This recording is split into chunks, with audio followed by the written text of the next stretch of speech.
Now we're going to continue talking about the nervous system, but we're going to focus on the somatic sensations. So let's start. So let's start defining what is a somatic sensation. This is a type of sensation that arises from the stimulation of sensory receptors that are embedded in the skin or subcutaneous tissue. So for example, here in this diagram, you see somebody holding an object. And here there will be receptors located in the skin. Also, the muscles are also sensing information and saying how heavy is the ball. So all this sensory input will be sent to spinal cord and later to the brain. So I show you here an example of a somatic sensation that it was the skeletal muscles, but there are other structures like mucous membrane, yeah, that are the ones that lie inside of the body and the different cavities that also have receptors that send somatic sensation, as well as not only muscles but tendons and joints.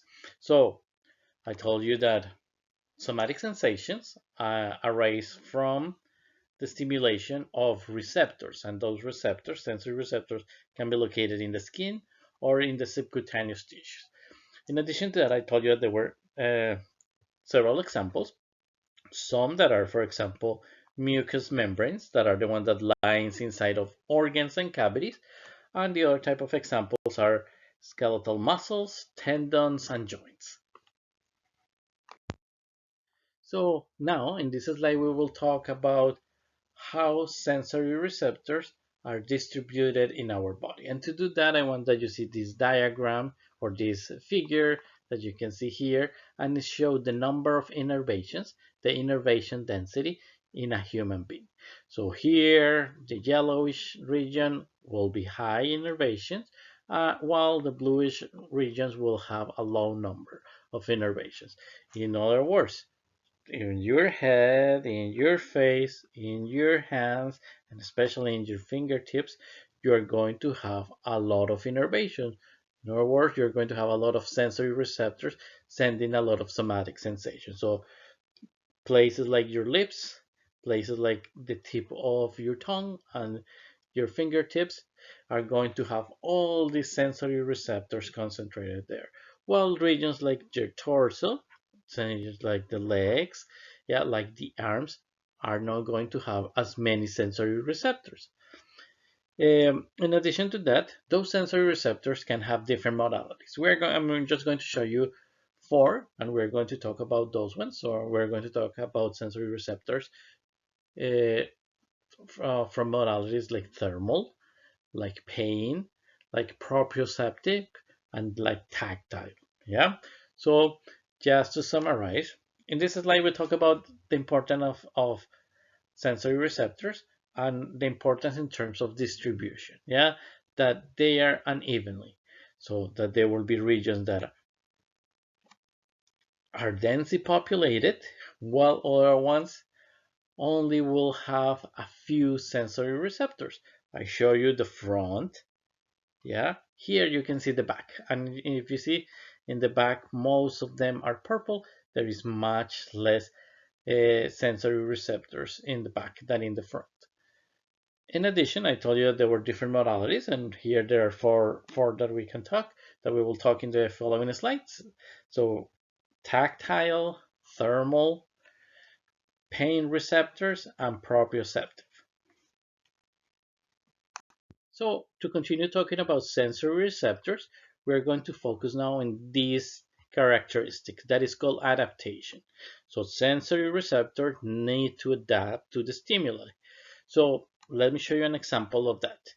So you wake up in the morning, there is light here, and suddenly in the dark room that you were, now you have this very bright light. So I want that you remember what happened. If there is a very bright light today when you woke up, you are going to not be able to see. That is something very normal. So your eyes will feel that they have to close, the stimulus is too strong, but this stimulus, if we continue, if you keep the light on, later your eyes will adapt. And why? Because your eye pupil will change, yeah, and also because the receptors in the sensory receptors will adapt. And how they will adapt is not that they disappear or they self-destroy. No, they are still there, but in the beginning the receptor potential was very high, and later as the stimulus continued there was a decrease. In some cases it can be even off. Let me show you an example. When you're taking a shower, yeah, and the water is a little bit hot, in the beginning you say, oh, it's hot, but if it's not really really hot that is burning you, your body, your skin just adjusts to that temperature. Yeah. And something like that happened with your clothes. When you put on your clothes in the beginning, if it's not something very scratchy, you stop, you forget that you have clothes. Yeah, that you put on clothes, you just know that it's touching your skin, but there is not a sensory response. If not, it will be overwhelming and you will not be able to concentrate or to think about something else. Okay, so in all those cases, what I told you is that sensory receptors adapt. So there was in the beginning a strong stimuli, and then that stimuli reduced. So an adaptation is a characteristics of sensory receptors. And in this adaptation, the receptor potential decreases in amplitude. And if you remember here, there was a high amplitude and later it reduces when there was a continuous stimuli, with the example of the light, with the example of the hot water, with the example of your clothes. When you put on clothes, all those things, the stimuli decrease in amplitude. And I show you the example in particular here with these diagrams of the eye pupil. When there is a constant light stimuli, that there was a decrease in the frequency of nerve impulse in the sensory neurons. Yeah, why? Because not that the receptors disappear, the receptors are still there, they just lose, they decrease the amplitude when the stimulus is still there. So let me show you more figures that talk about the relationship between receptor types and the adaptability velocity. Receptors can vary depending on how quickly they adapt. So we can divide it into groups: rapidly adapting receptors, and the second group is slowly adapting receptors. Here, I'm going to show you two figures that are the same.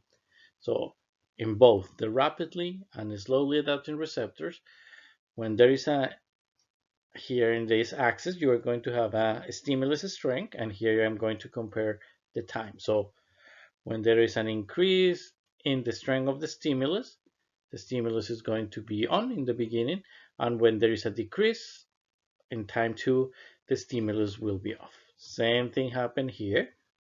Stimulus on, decreasing the stimulus strength, stimulus off. But the difference is what happened with the receptor potential. So here, in the beginning, when the stimulus is on, what you're going to have is you're going to have a high receptor potential. However, if you see, it went right away down. So the stimulus still persists, but there is no receptor potential. And even at the end, when the stimulus is off, yeah, now the response is also off. On the other hand, something different happened with the slowly adapting receptors. Here, when the stimulus is on, you can see that you have a high response. And later, if the stimulus persists, you can still have a medium response. And when the stimulus is off, later is when you go into a low or nothing of receptor potential. In other words, these rapidly adapting receptors, they just adapt very quickly. It's on and off, and they are specialized for signaling changes. Even if the stimulus is still there, you feel it, and then the stimulus is off. On the other hand, the slowly adapting receptors, they continue to trigger nerve impulse if the stimulus is still there. So now let's talk about examples of both. rapidly adapting receptors and slowly adapting receptor. So here is the only rapidly adapting receptor example that I have in these images.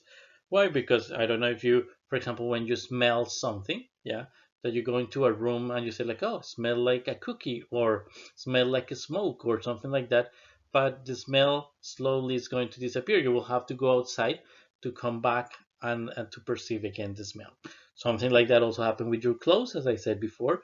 Those one appear and then they switch on and off very quickly.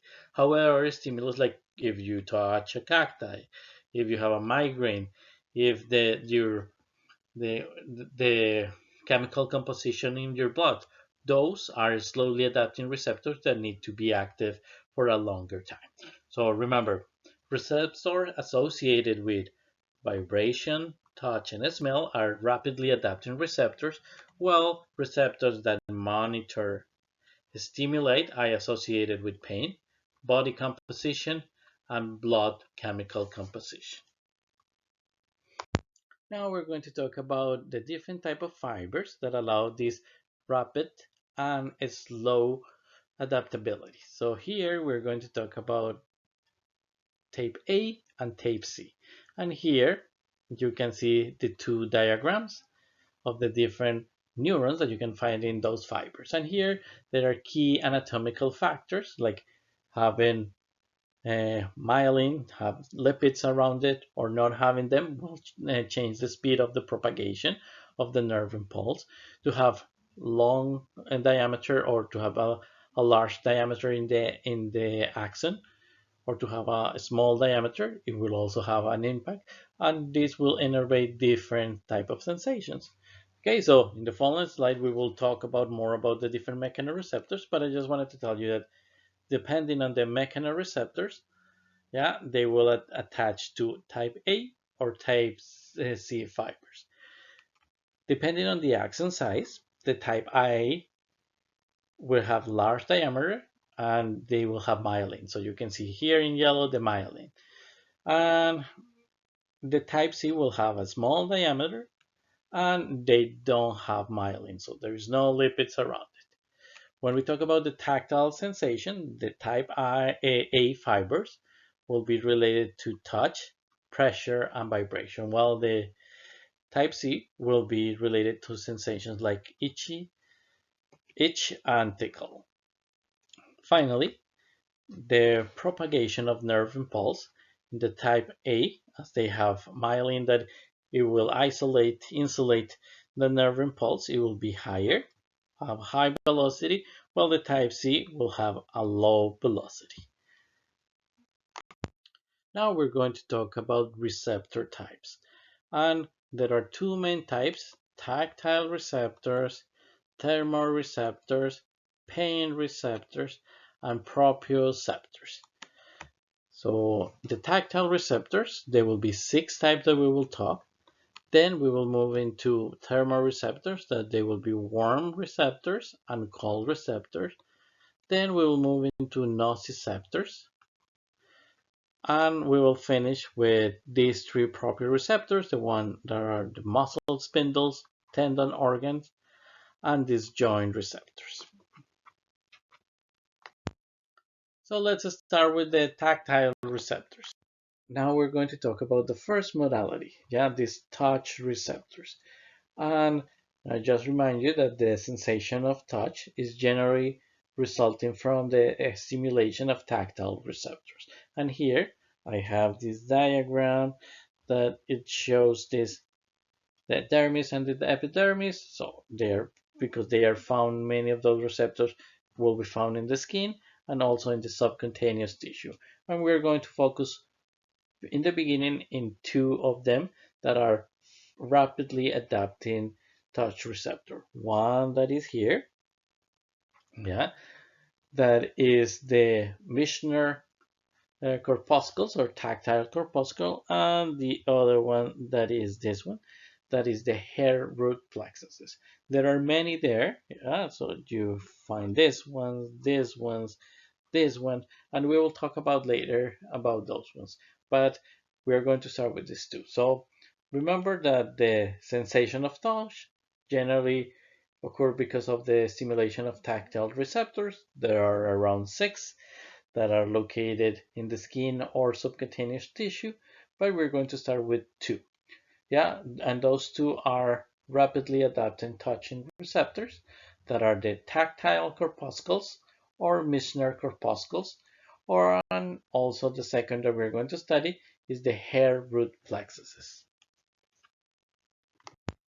So here you can see another diagram showing you this Michener corpuscle, and here you can see 2 main regions, and here you see the nerve that is attaching here to a nerve ending that later it will form a capsule. Well, you have a lot of connective tissue that it will enclose all this nerve ending. And in addition to that, you have an egg-shaped structure that you will have there, a modified Schwann cell that, if you remember, is part of the neuroglia. So just a reminder, the location of these Michener corpuscles is here. So in between the dermis and the epidermis, you have these papillae. So this dermis papilla is the location of these Michener corpuscles, and as these tactile corpuscles are rapidly adapting receptors, like the one that we say that they are involved in the smell or in the touch, they only generate nerve impulses in the beginning. Later, if you remember, they turn off. So just as a reminder, I told you that the structure of these corpuscles is first that they have a modified Schwann cell that have an egg-shaped cell, that these Schwann cells come, you can remember that they are part of a neuroglia, those cells that are supporting the function of neurons. In addition to that, they have nerve endings that are enclosed in a capsule, and this capsule is connective tissue. And the location, I told you that they are located in the dermal papillae in hairless skin. And again, that they are rapidly adapting receptors. So there are so many examples or places where these receptors are abundant. So for example, here you see that in your hands, fingertips, your tongue, lips, eyelids, yeah, even here in your soles, you will find all of them. And in your textbook, you can find many more. You can find locations where these tactile receptors can be found. Now we're going to talk about the second type of receptor that is involved in touch. And the second one that we're going to talk is hair root plexuses.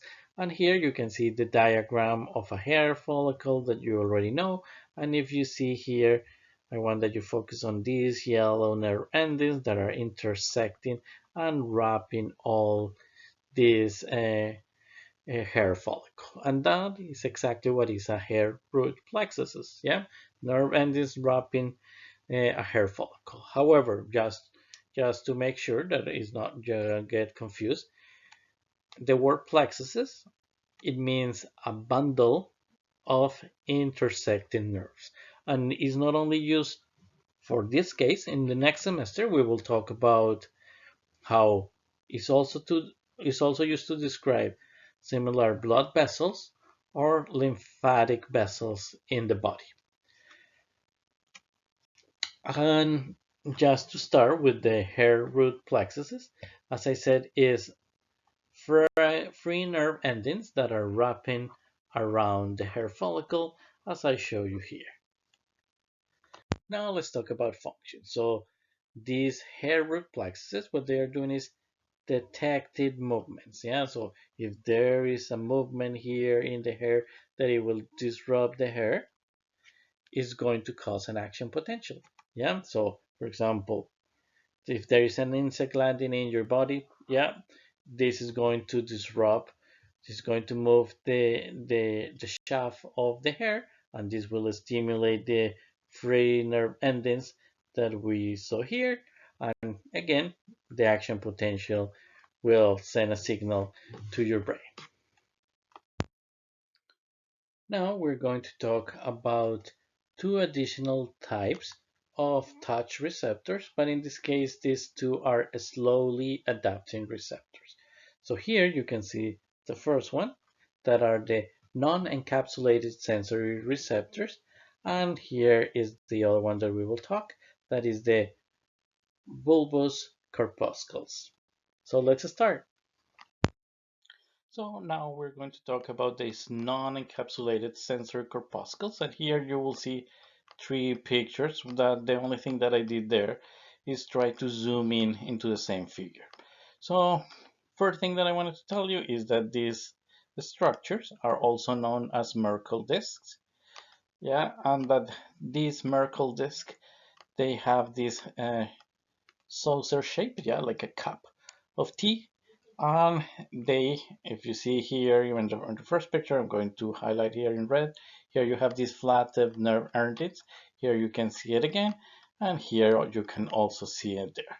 So, and in addition to that, so I told you structure.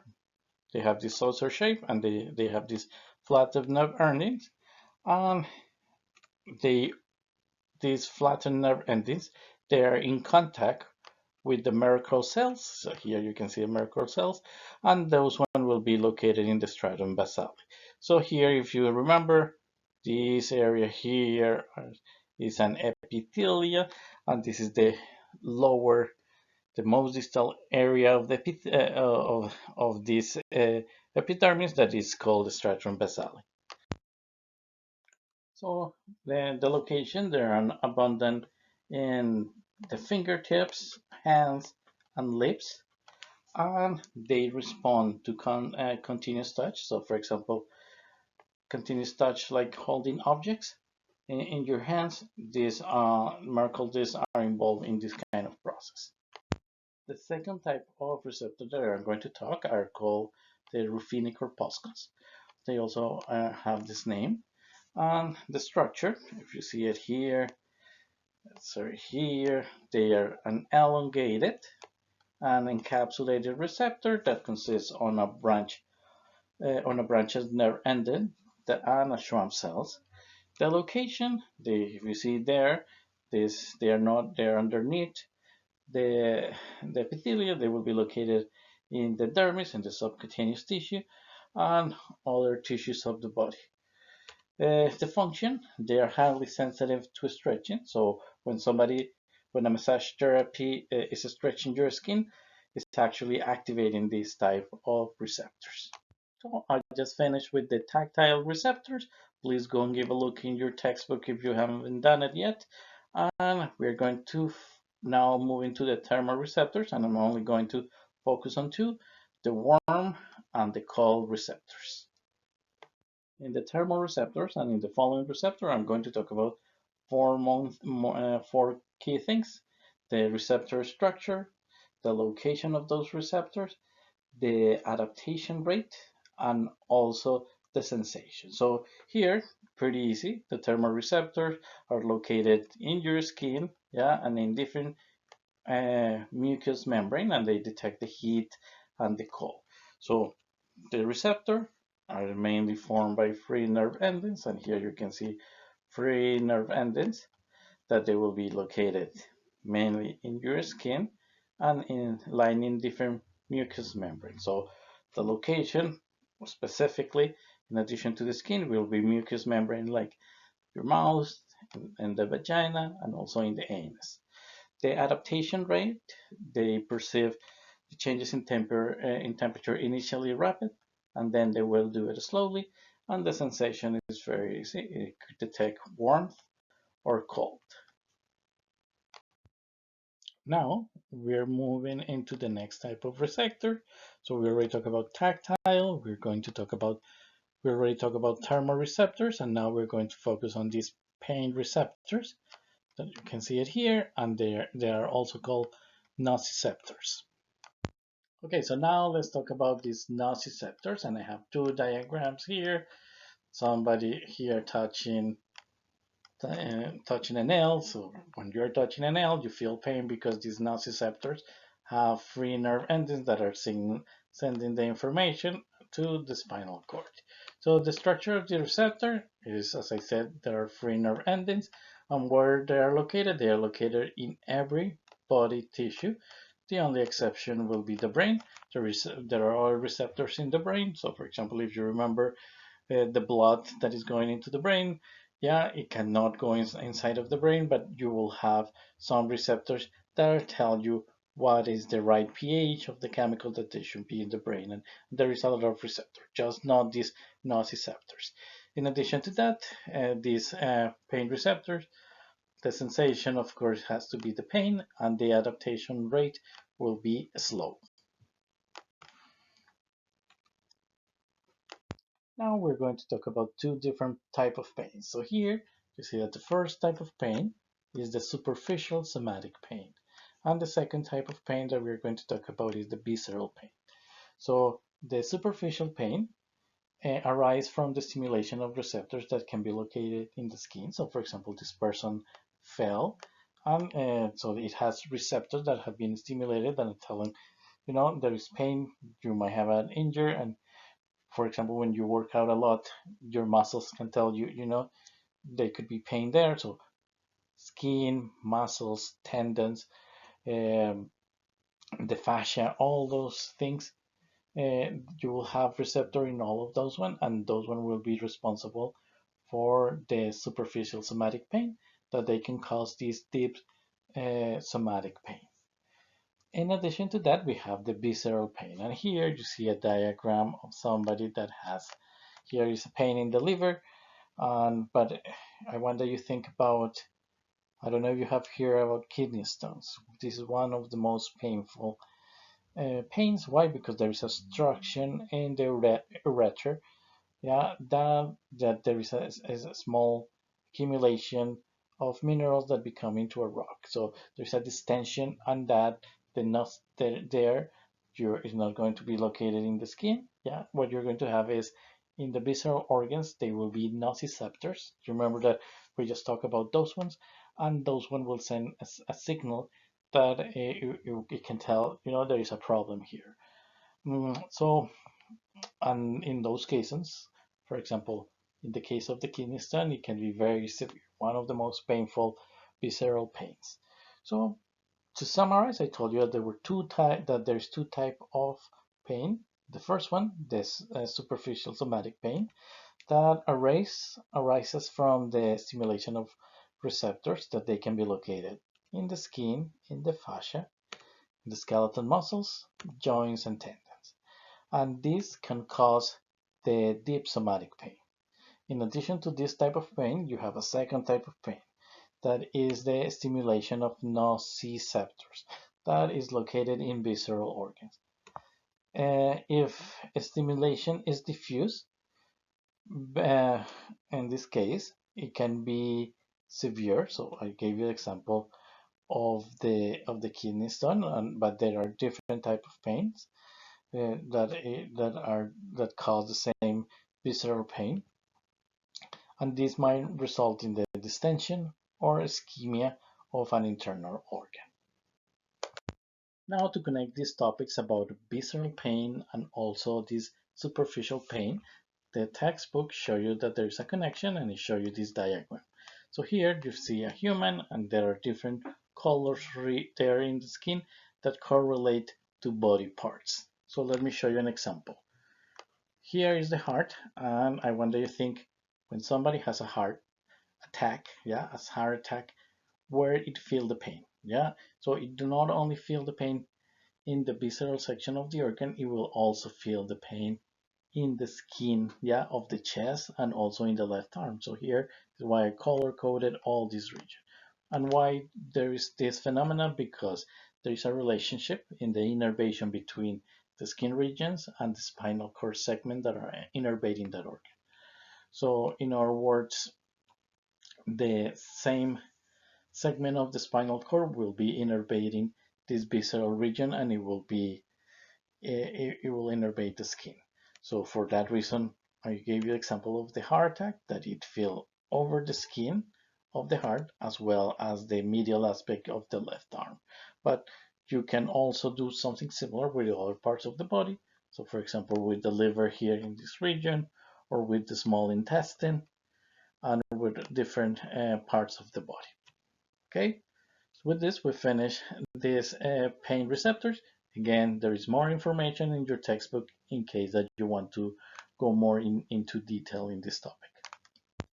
So we are almost done. We finished talking about tactile receptors, thermal receptors, pain receptors that are these nociceptors, and finally now we're going to talk about proprioceptors that we are going to focus on these three that are discussed here, that are muscle spindles, tendon organs, and joint receptors.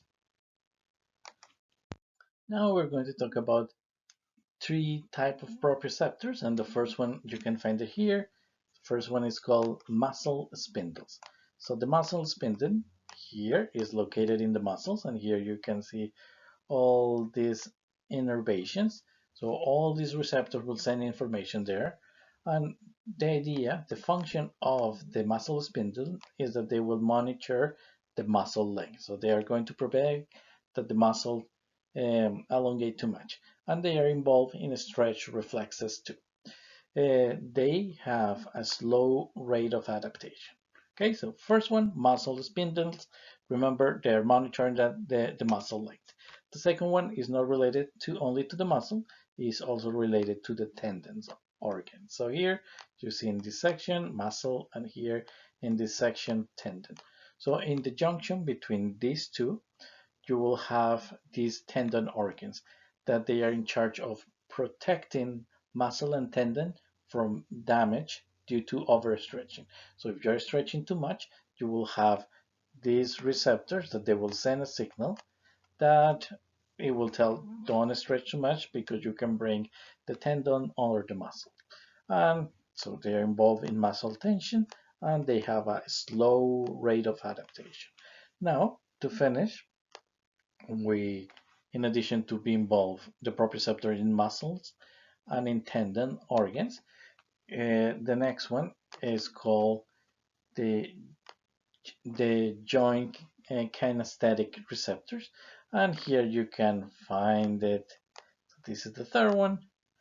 The third one are located in the synovial joints, yeah, so they can be exist in or around the capsule of the synovial joint. And the main function here is that they will make sure that the correct position and the movement of the joint. So if you're walking on or jumping, so the idea is these receptors will try to protect you from damaging the joint. So they respond to pressure, acceleration, deceleration during movement, and they are going to protect against excessive strain. Okay, and they are the only one that have a rapid response to the adaptation. Okay, so with this we finish the three type of proprioceptors. Again, there's a lot of more information in the textbook, and I invite you to go and read it now that you listen to me talking from this very general perspective. So after finishing this video, you should remember that we talk about four type of receptors. The tactile receptors, and there are 6 examples, and I talk some of those. I also talk about 2 thermal receptors, and I'm sure that you remember that there is only 2 of them, the warmth and the cold. I talk about the pain receptors. At this point, you should remember that we only talk about one type, that is the nociceptors. And finally, we talk about 3 type of proprioceptors. So all the information that we talk here, all these different types are summarized in some tables in your textbook. I'm going to show them also in this slide in the following section. So in your textbook, you will find this type of schematics talking about the receptor structure, the sensation, and the adaptation rate, and you can compare them if it's easier for you to study. You can also find information about the other structure that in some of them I talk, or in other ones I skip or I just talk very briefly. Here you can see the thermal receptors, the pain receptors, and finally the proprioceptors. Okay, I hope that this was helpful, and if you have any questions, just let me know. Bye.